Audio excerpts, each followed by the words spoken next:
కోర్టులో వాడి తప్పని నిరూపించాను. వాడికి యావజ్జీవ కారాగార శిక్ష పడింది. పోలీసులు కూడా అరెస్ట్ చేసి తీసుకెళ్ళిపోయారు. ఇక మీకు ఏ సమస్య ఉండదు. ఇక మీరందరూ ఆనందంగా ఉండొచ్చు. మీరందరూ ఏంటి, మనమందరం ఆనందంగా ఉండొచ్చు.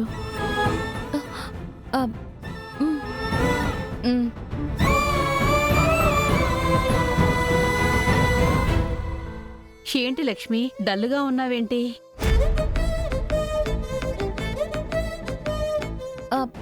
అదేం లేదమ్మా. మిమ్మల్ని త్వరగా ఎలా రిలీజ్ చేయించాలా అని, ఆ భుజంగాన్ని ఎలా పట్టించాలా అని ఆలోచిస్తూ అదే ఆలోచనలో ఉండిపోయాను.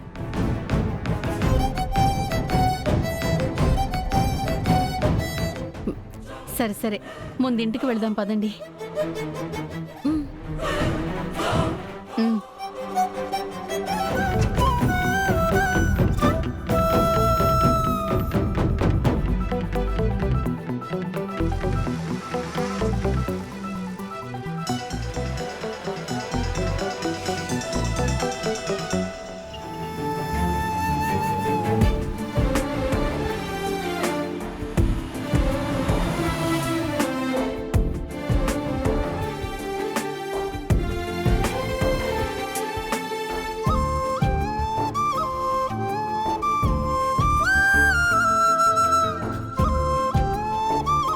పదమ్మా.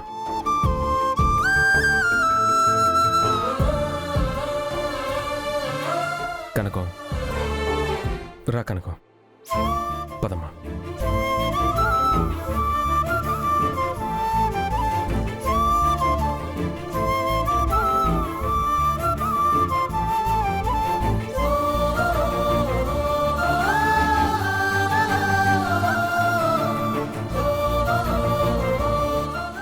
అమ్మగారు, అయ్యారు, ఏమమ్మగారు వచ్చారు.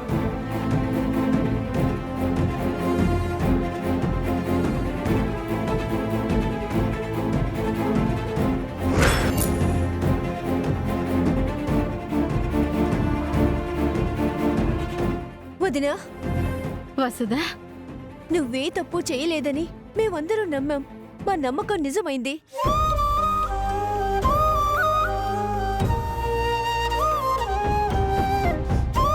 అమ్మా, నీ మంచితనమే నిన్ను కాపాడింది. కోర్టు కూడా అసలు ముద్దాయినే అరెస్ట్ చేసింది. విహారీ, మీ అమ్మని కాపాడుకున్నావురా. మావయ్య, ఏదేమైనా చివరికి న్యాయమే గెలుస్తుందనేది నిజం.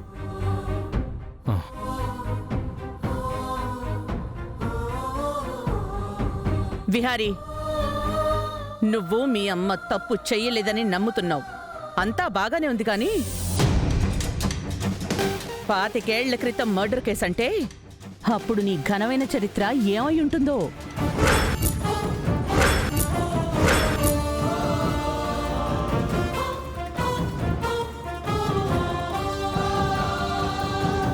వదినా, ఎందుకు ఈ కేసు గురించి, అప్పుడు జరిగిన ఇన్సిడెంట్ గురించి మాకెవ్వరికీ చెప్పకుండా దాచా?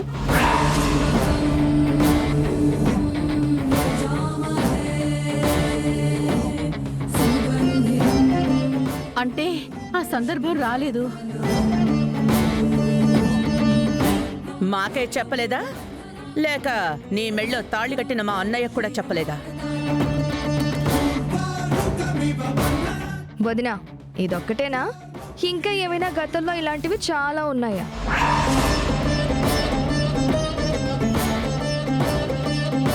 మర్డర్ లాంటి సంఘటనలు ఈవిడగారి బయోగ్రఫీలో ఉన్నాయంటే ఈమె గతమేంటో, అప్పట్లో ఈమె ఏం చేసేదో ఏంటో. అమ్మా, అవన్నీ నీకెందుకు? ఏమోనే, మళ్ళీ ఏ పోలీసోళ్ళో ఏ రౌడీలో నీ అత్తయ్య కోసం ఇల్లు వెతుక్కుంటూ వచ్చి ఇంకో షాకింగ్ న్యూస్ చెప్తారేమోనని ముందు జాగ్రత్తగా అడుగుతున్నాను. అత్తయ్య, మీరేమి మా అమ్మని అడుగుతున్నట్టు లేదు. మీరు కావాలనే బాధ పెట్టడానికి ప్రశ్నలు వేస్తున్నట్టుంది. మీ అమ్మ బాధపడ్డం నాకేమైనా సరదానా? ఆమె గతంలో ఇంకేమైనా ఉన్నాయేమో తెలిస్తే బాగుండు అంటున్నాను.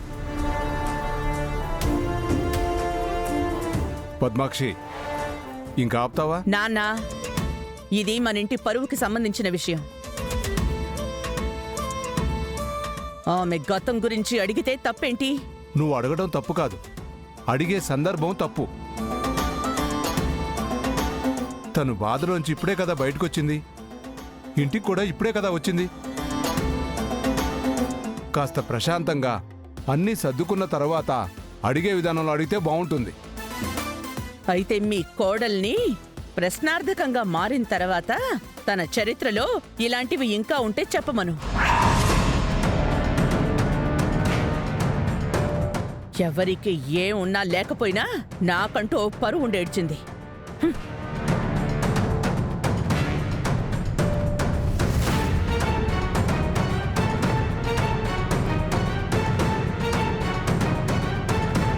అమ్మా వసుదా, మీ వదిన్ని లోపలికి తీసుకెళ్ళమ్మా. అలాగే నాన్న, రావదినా.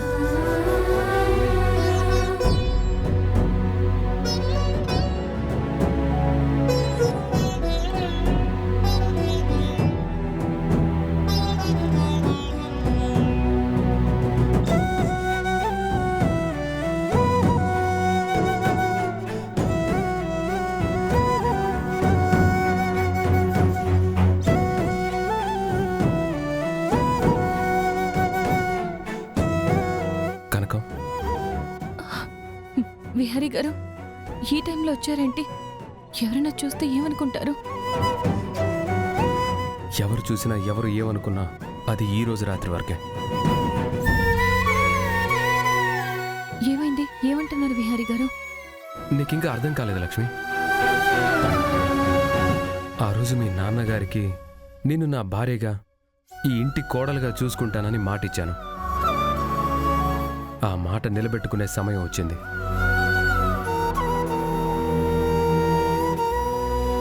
ఆ రోజు ప్రెస్ మీట్ పెట్టి నువ్వు నా అసలైన భార్యవి, నేను నీ మెడలో 3 ముళ్ళు వేశానని, నీది నాది జన్మజన్మల బంధం అని అందరికీ తెలియాలనుకున్నాను.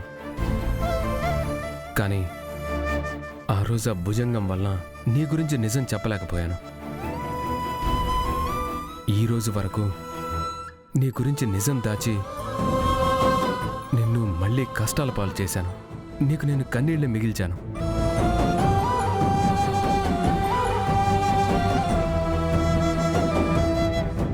ఇంక రేపటి నుంచి నీకే కష్టాలు, ఏ కన్నీళ్లు ఉండవు లక్ష్మి. మన మధ్య ఓ రహస్యంగా ఉండిపోయిన మన బంధం గురించి అందరికీ చెప్పేసి, నువ్వు నా భార్యవి, నా పక్కన నిలబడే అర్హత నాలో సగం అయ్యే అవకాశం నీకే ఉన్నాయని నేనందరికీ తెలిసేలా చెప్పేస్తాను.